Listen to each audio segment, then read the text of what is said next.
Hasan Nasbi, penasihat khusus Presiden bidang komunikasi menegaskan di negara demokrasi, semua orang bebas berpendapat. Presiden juga menerima dikritik tanpa mempersoalkannya. Melalui media sosialnya, Hasan Nasbi mengungkapkan label sebutan kritikan bahkan mungkin prejudice yang pernah disampaikan oleh sekelompok kritis selalu diterima oleh Presiden tanpa reaksi berlebihan. Semua kritikan diterima mulai dari yang agak sopan sampai yang tidak sopan.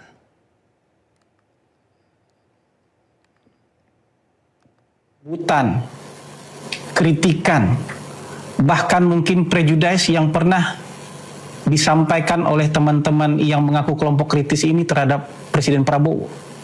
Coba sebutin aja. Dari mulai yang agak sopan sampai yang paling nggak sopan kan pernah disampaikan oleh mereka. Kata-katanya terhadap Presiden Prabowo. Tapi kalau Pak Prabowo bilang londo ireng langsung meradang-meradang. Langsung marah-marah. Seolah kita tidak bisa saling menyampaikan pendapat satu sama lain. Padahal di dunia kritik, di dunia kebebasan berpendapat, seharusnya kebebasan berpendapat itu berlaku dua arah. Anda boleh mengata-ngatai pemerintah, tapi pemerintah juga boleh dong mengkritik Anda. Pemerintah juga boleh dong meluruskan supaya hal-hal yang tidak benar selama ini itu juga bisa menjadi benar. Jangan kemudian ketika misalnya pemerintah menyatakan ada londo ireng yang berpakaian wartawan, pengamat, dan... Kita ke berita selanjutnya pemirsa, Presiden Prabowo Subianto hadiri akad massal 62.000 rumah di daerah Kabupaten Batang, Jawa Tengah. Presiden Prabowo Subianto bersama jajaran kementerian hadir di Kabupaten Batang, Jawa Tengah untuk akad massal 62.000 rumah subsidi dan KUR perumahan 880 miliar rupiah hari ini. Pemerintah bersama jajaran tengah terus berupaya meningkatkan pemenuhan kebutuhan rumah rakyat, termasuk mempelajari langkah sejumlah negara lainnya.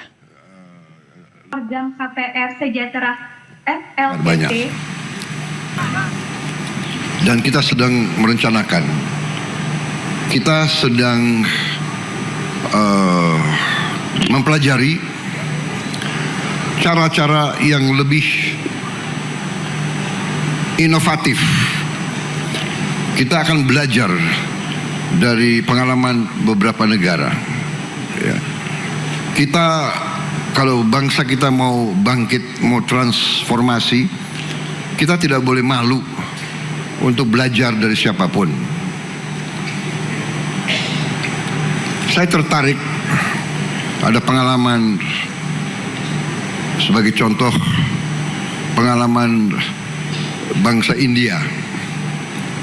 Mereka mampu membuat rumah 40 juta rumah dalam 12 tahun.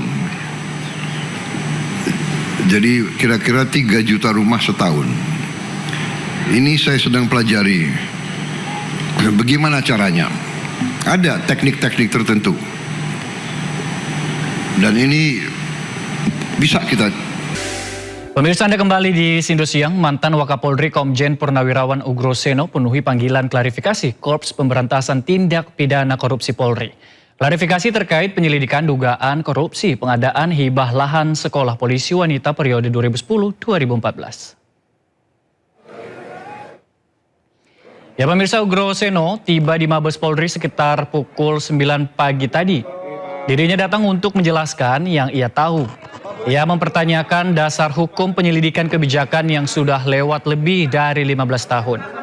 Nama Ugroseno dikaitkan dalam kasus ini lantaran menjabat sebagai Kepala Lembaga Pendidikan dan Pelatihan Polri saat proses hibah dan pengadaan lahan berlangsung pada 2011. Ugroseno menegaskan dirinya hanya melanjutkan kebijakan yang sudah ada.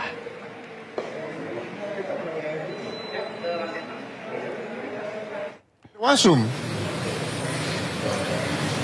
ya kan? Tapi dasarnya di situ pakai LI, laporan informasi.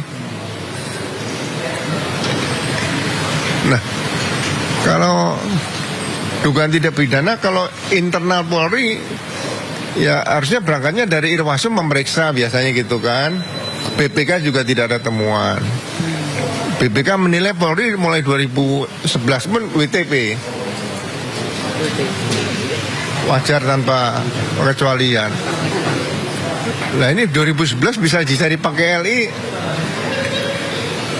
Nah kalau semua Kapolda, Kapolri, Pak Hugeng sekali dijadikan LI gimana nanti? Itu aja sih. Nah, saya karena diundang ya saya jelaskan aja. Apa aja Pak? Klarifikasi yang dibawa? Hah? Dokumen apa yang dibawa gitu untuk klarifikasi? Semua ada panitianya, saya nggak tahu apa-apa. Saya Kalemdik, ya kan? Panitia pengadaan pembelian tanah, Brigjen katanya sudah meninggal ya, nggak tahu nanti gimana nih. Semua itu kan ada panitianya. Apalagi itu Pak. Sementara itu pemirsa, Kejaksaan Agung menetapkan Nurman Herin menjadi tersangka di kasus tindak pidana pencucian uang mantan Jampitsus Febri Adriansyah. Nurman Herin yang merupakan orang kepercayaan Febri diduga ikut serta dalam pencucian uang Febri.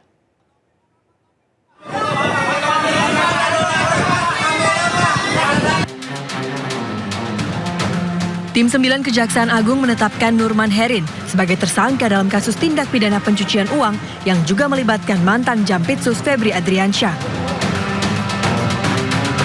Nurman Herin menjadi tersangka setelah diduga ikut serta dalam kasus yang menyeret Febri. Nurman diketahui merupakan teman kuliah dan menjadi orang kepercayaan Febri saat menjabat Jampitsus. Nurman Herin akan ditahan di Rumah Tahanan Kejaksaan Negeri Jakarta Selatan untuk 20 hari ke depan. Dengan pertimbangan dua alat bukti, dari tim 9 menetapkan tersangka NH terkait dugaan turut serta tindak pidana pencucian uang yang mulai hari ini akan ditahan di Rutan Kejaksaan Negeri Jakarta Selatan untuk 20 hari ke depan. Sebelumnya, Febri Adriansyah juga telah ditahan untuk 20 hari ke depan di Rutan KPK. Saat keluar dari Kejagung, Febri tidak menggunakan rompi tahanan dan tangan tidak diborgol.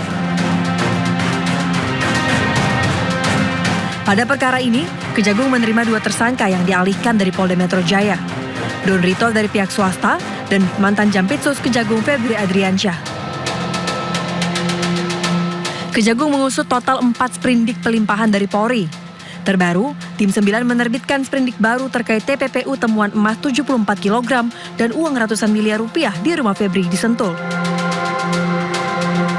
Sedangkan 3 sprindik lain adalah kasus dugaan korupsi Asabri, Krakatau Steel, dan pengadaan batubara PLTU yang sempat menyebabkan pemadaman listrik.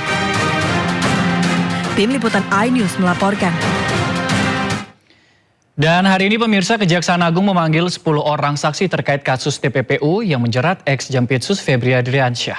Jaksa Agung Muda Bidang Pengawasan Rudi Margono membenarkan bahwa dari 10 nama tersebut termasuk diantaranya Tan Kian dan Ferry Hon Kiriwang. Hari ini nggak salah 10. Nanti daftarnya tak share ke Kapus Pen. 10 itu bersama Tan Kian sama Ferry. Ferry Boboho itu Pak. Iya. Ferry Hong Kiriwang. Oh iya. Makasih ya. Makasih Pak Rudi. Ya, makasih Pak Rudi. Berarti pemeriksaan masih ya Pak? Ya. Pemeriksaannya masih ya? Masih infonya. Saya baru datang di. Siap Pak. Sebelumnya Kejaksaan Agung periksa 2 saksi kasus TPPU Febri Adriansyah. Dari 2 saksi tersebut, 1 orang tak penuhi panggilan. Jalan.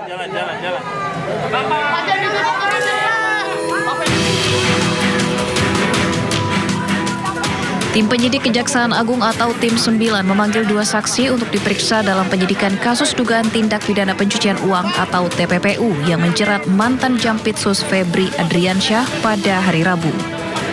Namun hanya 1 saksi yang memenuhi panggilan penyidik. Dalam keterangan tertulisnya, Kejaksaan Agung menyebut pemanggilan 2 saksi dilakukan untuk kepentingan penyidikan berdasarkan surat perintah penyidikan kasus dugaan TPPU yang melibatkan Febri Adriansyah.